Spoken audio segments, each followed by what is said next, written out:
Shalom,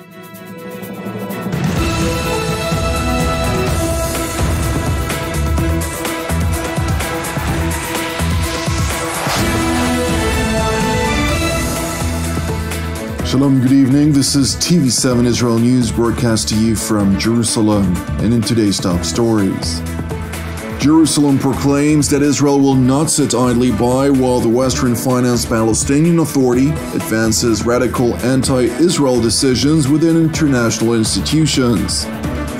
Israeli Finance Minister Bezalel Smotrich signs orders to withhold Palestinian Authority funds earmarked for families of convicted Palestinian terrorists.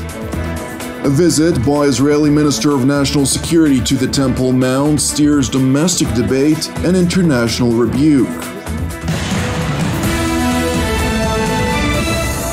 Israel will not sit idly by while the Western-financed Palestinian Authority advances radical anti-Israel decisions within international institutions. Speaking at the start of his weekly cabinet meeting, Israeli Prime Minister Benjamin Netanyahu, whose government was sworn in on December 29th, announced Jerusalem's decision to enact a series of punitive measures against Ramallah. בתחום המדיני, ביום חמישי התכנס הקבינט הביטחוני והחלטנו על שורה של צעדים נגד הרשות הפלסטינית שקידמה החלטה אנטי-ישראלית קיצונית באום. הצעדים הללו כוללים סנקציות נגד בכירים פלסטינים, קיזוז כספי טרור והקפאת פרויקטים בחירה של בנייה פלסטינית בשטחי C, פרויקטים שמנוגדים להתחייבויות מפורשות שהרשות הפלסטינית נטלה על עצמה. אנחנו הקמנו ממשלה אחרת עם מדיניות אחרת, וכולם יראו זאת גם בהמשך. Netanyahu's announcement of pending punitive measures is a deliberate response to the Palestinian Authority's activities to advance resolutions at the United Nations General Assembly, while in tandem promoting an unrelenting campaign to involve the International Criminal Court of Justice to label the disputed territories of Judea, Samaria, the Jordan Valley, and East Jerusalem as de facto Palestinian lands. This vote and request comes one day after the new Israeli government was formed, pledging to accelerate colonial and racist policies against the Palestinian people. We trust that regardless of your vote today, if you believe in international law and peace, you will uphold the opinion of the International Court of Justice when delivered, and you will stand up to this Israeli government right now, because freedom, justice, and peace shall prevail. While the so-called draft Resolution 1 was passed by the General Assembly, securing 87 votes in favor, major Western-aligned powers, including the United States, United Kingdom, Germany, Australia, Canada, Austria, Estonia, and Hungary, among others, have rejected the Palestinian ploy, asserting that it is unhelpful to advancing a peaceful solution to the conflict. We are deeply concerned at instability on the West Bank and call on all sides to work together to urgently de-escalate the situation. The UK will be voting no on the resolution. Israeli practices affecting human rights of the Palestinian people in the occupied Palestinian territories, including East Jerusalem, because we do not feel that a referral to the International Court of Justice is helpful in bringing the parties back to dialogue. It is also the position of the UK that it is inappropriate, without the consent of both parties, to ask the court to give an advisory opinion in what is essentially a bilateral dispute. It is important to know that Finland, the Netherlands, France, Sweden, Greece, and Spain were among the countries which abstained in the vote, while Belgium, New Zealand, Ireland, Luxembourg, Poland, and Portugal joined Russia, China, Iran, and Syria in support of the anti-Israeli resolution. Meanwhile, Israeli Prime Minister Benjamin Netanyahu rejected the resolution outright, reiterating that the Jewish people are not occupiers on their own land, nor occupiers of Israel's eternal capital, Jerusalem. כמו מאות ההחלטות המעוותות נגד ישראל שהתקבלו בעצרת הכללית של האו"ם במהלך השנים, כמה ההחלטה הבזויה שהתקבלה היום לא תחייב את ממשלת ישראל. העם היהודי אינו כובש בארצו, ואינו כובש בבירתנו הנצחית ירושלים. ושום החלטה של האו"ם לא תעוות אמת היסטורית זו. Two of the expected measures which Jerusalem said it would enact against the Palestinian Authority and Ramallah have already been adopted. The first measure, which has already been enacted under previous Israeli governments, includes a deduction of funds from taxes which Israel gathers on behalf of the Palestinian Authority, in which the latter systematically diverts to families of convicted Palestinian terrorists who deliberately killed Israelis in nationalistically motivated attacks. According to Israeli Finance Minister Bezalel Smotrich, the withheld funds will be diverted to Israeli families that lost their loved ones in acts of Palestinian terror. חברים, הבטחנו לתקן, והיום הזה אנחנו מתקנים עוול.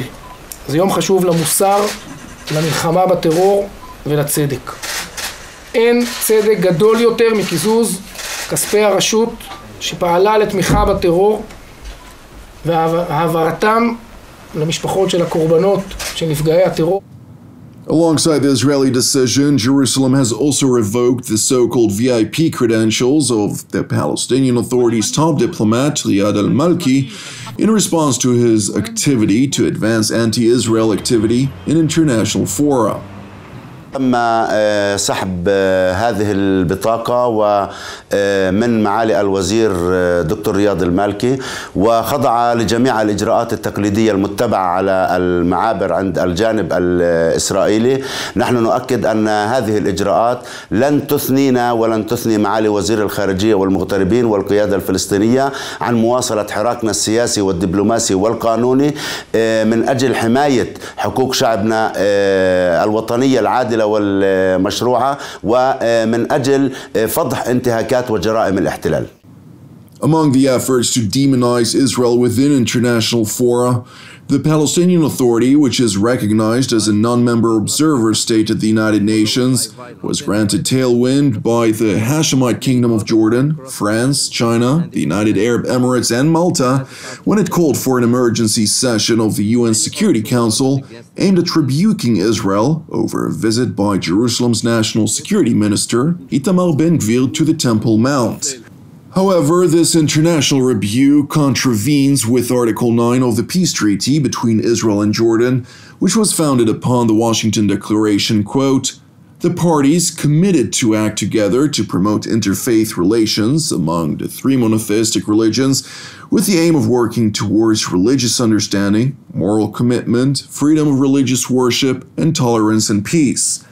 Nevertheless, Jordan and the Palestinian leadership, with the backing of the Islamic Cooperation Council, have historically demanded to maintain the so-called status quo ante bellum, Latin for the way things were before the war, in which Muslims are granted exclusive rights to worship, while non-Muslims, including Christians and Jews, are merely allowed to visit the ancient site as tourists.